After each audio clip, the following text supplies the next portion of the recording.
Hello everyone, क्या हालचाल। बढ़िया। उम्मीद करती हूँ आप सभी के हालचाल बढ़िया ही होंगे। फिलहाल मेरे हालचाल भी बढ़िया ही हैं। तो आपके मन में जो भी दुविधा है, जो भी बहुत सारे डाउट्स हैं सुमित महल को लेके, कुछ वीडियो मैंने भी बनाया है, उसमें भी बहुत सारे आपके मन में सवाल हैं, उथल पुथल हैं। बहुत सारी वीडियो भी बन रही हैं, ऐसा क्यों कर रहे हैं सुमित महल, वैसा क्यों कर रहे हैं, शादी हो रही है कि नहीं हो रही, पैसों के लालच में क्या करते हैं, क्या जॉब करते हैं, क्या मतलब, वगैरह वगैरह। बहुत सारे सवालों का एकदम से समुंदर सा निकल पड़ा है हर जगह सुमित महल को लेके। तो आपकी सारी कंफ्यूज आज मैं इस वीडियो में दूर करने वाली हूँ, क्योंकि सुमित महल की जो फ्रेंड है उसने आकर वाईटी पर सारे सवालों के जवाब दिए हैं। क्योंकि जो कुछ हो रहा था उन्होंने बोला कि मैं नहीं बोलना चाहती, लेकिन सुमित इतने अच्छे इंसान के बारे में उनके बताया कि वो उनके दोस्त हैं, तो इतना कुछ हो रहा है तो इसलिए उन्हें ये जवाब देना ज़रूरी था। तो उन्होंने हर एक सवाल का, जितने भी सवाल उठ रहे हैं सुमित को लेके, हर बात का जवाब दिया है। तो आज के इस वीडियो में सॉरी यार, थोड़ा सा इग्नोर करना। आज के इस वीडियो में मैं भी आपकी कोशिश करूंगी कि वो सारी बातें अच्छे से रख पाऊँ और एक एक करके आपको सारी बातें समझा पाऊँ। और उम्मीद करूंगी कि आपके बाद सुमित महल को लेके जो भी आपके मन में कन्फ्यूज है, जो भी डाउट्स हैं, वो सारे क्लियर हो जाएंगे। वीडियो एंड तक ज़रूर वॉच करना, और जो भी मेरे चैनल पर नहीं हो प्लीज़ चैनल को सब्सक्राइब कर लेना और लाइक कर देना, प्यार से कमेंट कर देना। बात बढ़ती हूँ वीडियो की तरफ। वो चैनल मेरी नज़र में आज ही पड़ा।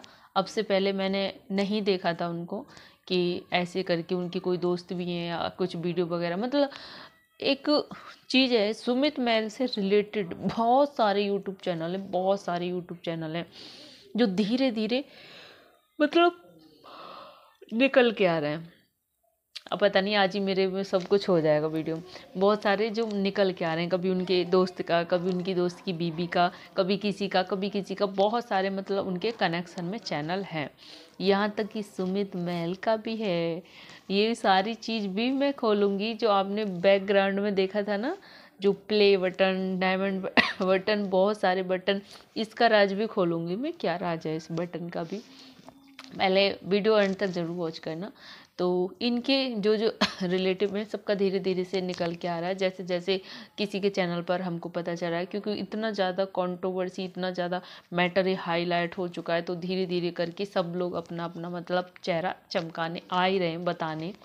तो फिलहाल उनकी एक दोस्त है, मैंने उनका चैनल देखा, उन्होंने बताया जैसे कि सुमित के लेके सबसे बड़ा और सबसे पहला सवाल जो कि सगाई के टाइम से ही उठ रहा था कि सुमित पैसे के लिए, नेम फेम के लिए शादी कर रहा है नेहा से, अपना नेम पाने के लिए, या फिर ये बेरोजगार है, ये नल्ला है, ये ऐसे वैसे बहुत कुछ। तो सबसे पहले मैं उनकी जॉब का, उनके काम का क्लियर कर देती हूँ कि सुमित महल क्या करते हैं। आपने सुमित महल की इंस्टाग्राम आईडी आपने देखी होगी, वहाँ पर उन्होंने एक वेबसाइट का लिंक दिया हुआ था जो वो काम करते हैं अपने उस काम से जुड़ी वेबसाइट का। लेकिन जैसे ही उनकी नेहा से एंगेजमेंट हुई और लोग उनसे इंस्टाग्राम पर कनेक्ट हुए, सॉरी यार, जैसे ही लोग उनसे इंस्टाग्राम पर कनेक्ट हुए तो वहाँ से उन्होंने वो वेबसाइट का लिंक हटा दिया।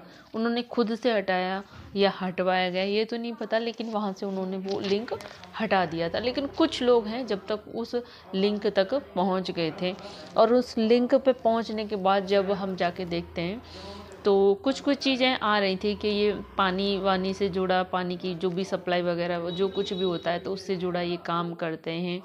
इनका पानी वानी का मतलब ये मैनेजर वगैरह, मतलब तो सारी चीज़ें ऐसे हैंडल करते हैं। मुझे ज़्यादा कुछ इन चीज़ों के बारे में नहीं पता, बट हाँ अच्छा खासा इनका काम है, अपना एक बिजनेस है, तो अच्छा काम करते हैं। वैसा ये वैसा कुछ नहीं है कि पैसों के लालच में या उसके में कर रहे हैं, तो इस चीज़ का उनको कोई वो नहीं है।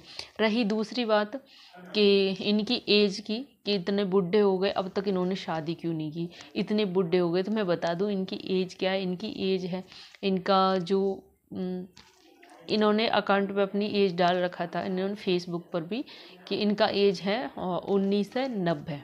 मतलब इनका जन्म तिथि 1990। तो आप उससे आइडिया लगा सकते हैं कि ये कितने के हैं। तो जो लोग बोल रहे हैं कि 35 या 40 या ऐसा वैसा कुछ नहीं है, तो उस हिसाब से इनका 32 33 करके हुआ, तो इनका एज इतना है। और रही शादी की बात कि इन्होंने अभी तक शादी क्यों नहीं की थी, तो ये 2-3 साल पीछे से नेहा से जुड़े थे और नेहा को पसंद करने लगे थे। तब से ये अपने करियर बनाने में ध्यान दे रहे थे। इसलिए जो लोग अपना करियर बनाते हैं, करियर सेट करते हैं, तो उनको थोड़ा सा टाइम हो जाता है। और फिर ये कुछ साल से नेहा के लिए मतलब दीदी जान पर थोड़ा सा लट्टू थे। उसी वजह मतलब ये मुझे बताने की ज़रूरत नहीं, जब इतना कुछ हो रहा है, आप लोग देख रहे हैं, एक लड़का अनमैरिड लड़का इस तरह से अपना रहा है एक बेटी की ना माँ को, तो उसमें लव तो जाहिर सी बात है ही। तो ये भी आपकी कन्फ्यूजन दूर हो गई होगी। और रही अगली बात, रही बैकग्राउंड की बात कि वो बैकग्राउंड में जो प्ले बटन रखे थे, तो बहुत सारे यूट्यूबर्स ऐसे हैं कि बहुत बड़े बड़े यूट्यूबर्स बन गए, बट आज तक उन्होंने कभी उनका फेस ही नहीं देखा। वो कभी सामने ही नहीं आए कि वो करते क्या है, उनका काम क्या है। क्योंकि यूट्यूब पर बहुत अलग अलग प्रकार की कैटेगरी है, हर तरीका मतलब यूट्यूब पर काम होता है। चाहे आप फेस दिखा के या बिना फेस दिखा, किसी भी तरह से आप कर सकते हैं ऑनलाइन। तो ये जो हैं हमारे सुमित महल, ये भी इनका भी यूट्यूब चैनल है और इनका कुछ ऐसा काम है जो ये फेस वाला दिखा के अभी इन्होंने नहीं किया है। और यूट्यूब चैनल इन्होंने इसलिए बनाया था क्योंकि इनका अलग अलग तरह का बहुत सारे फेक अकाउंट बन गए थे। ये सारी बातें इनकी दोस्त की बताई हुई हैं कि इनके सारे अकाउंट बन गए थे, बहुत सारे फेक अकाउंट, इसलिए इनको बताने के लिए कि ये हमारा रियल अकाउंट है। बाकी इनको और कोई लालच नहीं है, ना कोई नेम का, ना कोई फेम का, ना कोई पैसों का, क्योंकि इनके पास ऑलरेडी बहुत सारी चीज़ें हैं, बहुत सारी। इनकी दोस्त की मैं आपको बता दूं कि इनका इनका दोस्त है ना, सौरभ नाम है, ऐसा ही कुछ है। इनका जो दोस्त है, जो हमने वीडियो में देखा था, तो उनकी वाइफ आकांक्षा, उसका चैनल है। और जो आकांक्षा की सिस्टर है, आकांक्षा की सिस्टर है, उन्होंने ये सारी चीज़ें खोली हैं। मतलब समझ जाओ, आकांक्षा जो है उनके दोस्त की बीवी है, सुमित के दोस्त की बीवी आकांक्षा, आकांक्षा की सिस्टर, क्योंकि वो जानती है सारी चीज़ें, तो उनसे उससे बर्दाश्त नहीं हुआ, तो उन्होंने ये सारी चीज़ें रखी अपने चैनल पर कि कैसे कैसे क्या है। और शादी की बात भी उन्होंने बोली कि बहुत धक्का लगा है सबको, पूरा परिवार सदमे में, जैसे कि बताया सुमित मैन ने। और रही शादी की बात, तो उनका कहना है कि कोई भी डिसीजन हम सिर्फ एक पक्ष की बात सुन के नहीं रहते। और शादी की अगर बात ही चलती होती कि नॉर्मल शादी की बात चल रही है, तो रिश्ता तोड़ भी देते कि चलो हटाओ साइड में। लेकिन अब एंगेजमेंट हो चुकी है, बात बहुत ज़्यादा बढ़ चुकी है, और इस तरह का कोई भी बड़ा निर्णय लेने से पहले हम दूसरा पक्ष भी सुनना ज़रूरी समझते हैं। जैसे कि अभी नेहा बोल रही मुझे कुछ टाइम दो, मुझे कुछ टाइम चाहिए, मैं भी अपनी बात रखूँगी, अपनी पक्ष रखूँगी। तो महल परिवार अभी कोई भी डिसीजन लेने से पहले एक बार नेहा का पक्ष सुनना चाहता है। और नेहा बहुत ही मजबूती के साथ, सारे सबूतों के साथ अपना पक्ष रखने आएगी। इसलिए महल परिवार उसके पक्ष का बात सुनने के बाद ही कोई डिसीजन लेगा। तो उम्मीद करती हूँ आप लोगों को सारी कन्फ्यूजन दूर हो गई होगी। उनकी जो बेस्ट फ्रेंड है सुमित की, उनकी बीवी हैं, उनकी सिस्टर ने सारी बातें कन्फ्यूजन दूर करने की कोशिश की है। और मेरे माध्यम से आप लोगों को भी, चलो मेरे को भी अच्छा लगा, चलो ठीक है, जो भी लोगों के मन में डाउट्स हैं उन्होंने वो क्लियर करने की कोशिश की है। आप लोगों को वीडियो अच्छा लगा होगा और उम्मीद करती हूँ समझ भी गए होंगे। और थोड़ा सा मेरी हरकतें भी इग्नोर करना, क्या करूँ यार। वीडियो अच्छा लगा तो लाइक कर देना, चैनल पर न्यू चैनल को सब्सक्राइब कर देना। मिलते हैं ऐसी किसी नेक्स्ट अपडेट के साथ, तब तक के लिए बाय बाय।